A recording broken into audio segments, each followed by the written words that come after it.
Good afternoon. Welcome to my second podcast. Is now the right time to invest in an HMO? With everything going on at the moment, it's an interesting question. It's something that comes up quite a lot. And I get the sense that people are often reluctant to take any action now for fear of the unknown. Now, whilst I agree it's completely right to be cautious, I don't think we should be in pause mode because I think there's opportunities at the moment. So I just wanted to use this podcast to delve into this a little bit further.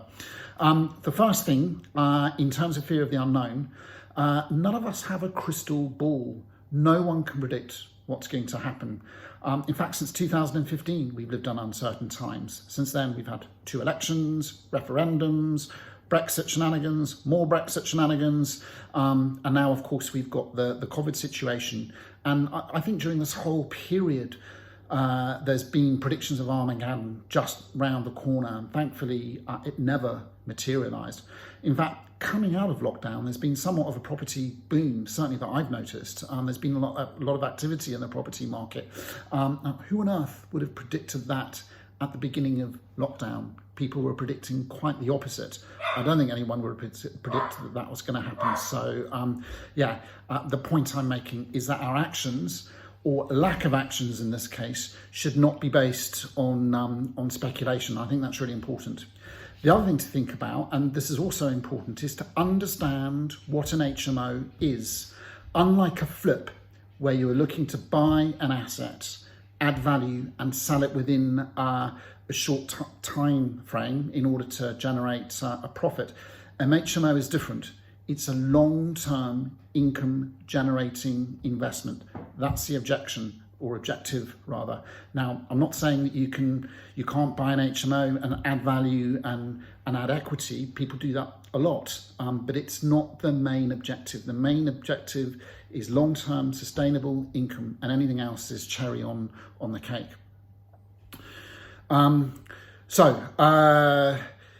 other thing I wanted to talk about, I was thinking about this the other day, is opportunity cost. If we don't take action, regardless of the circumstances, there's an opportunity cost to that.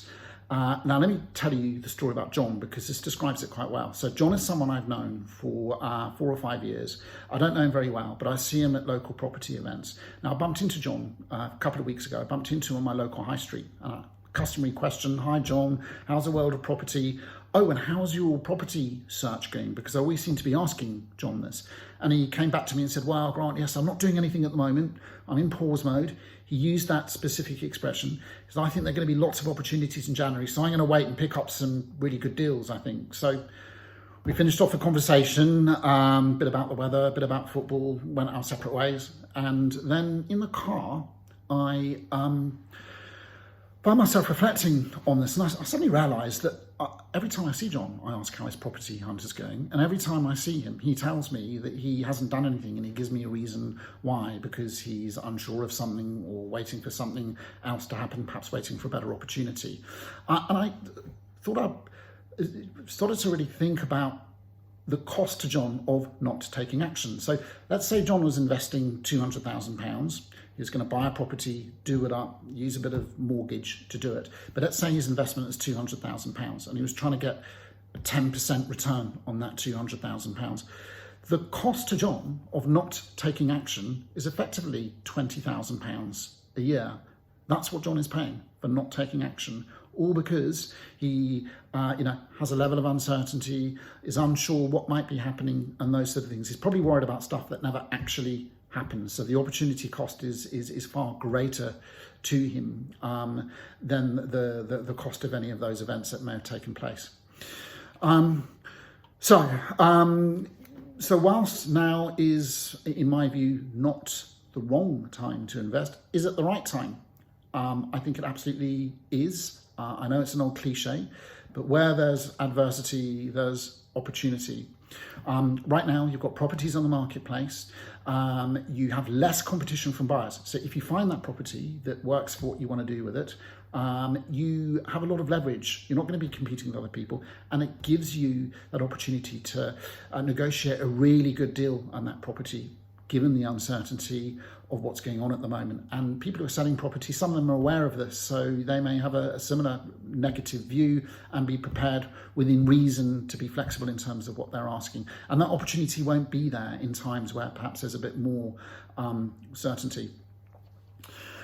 So whilst my advice is to proceed, I think we should be doing so with caution. We already spoke about getting the right deal, and that's important, just to give ourselves a little bit of leeway, for anything that may happen in the future. It's also about getting the right property. Now, this is particularly important now. It's always important, in fact, but it's particularly important now. We need to be really good on our due diligence. We need to ensure the property is in the right location. We need to ensure that the property gives us access to tenants. So where are those tenants going to be coming from? Is there a hospital nearby? Is there a university nearby? Is there big employers nearby? You know, all these things for me right now are an absolute must. And if it's not in that type of location, does it have really good transport links? So it might be, close to Guildford, close to Bristol, close to, Southampton, but on really good transport links so people living in the house can get in and out. So we need to really think about these things, because now, more than ever, it's not just about buying any property that you can turn into 6 bedrooms at minimal cost and you'll fill it up. It's not like that. There's a lot of people doing it. So we really, really need to be mindful about that extra due diligence. Now, for me, if a little bit of fear, and there is a lot of fear now, if that is encouraging more due diligence, then that for me is a good thing. It means we will more likely to end up with a great property with low voids and a steady income, which is what good HMO investment is all about. So that's it from me. I hope that helps. Thanks very much for listening. Please share this video with your community. And for more tips, do look at my website, www.hmomatters.co.uk. Thanks and have a great weekend.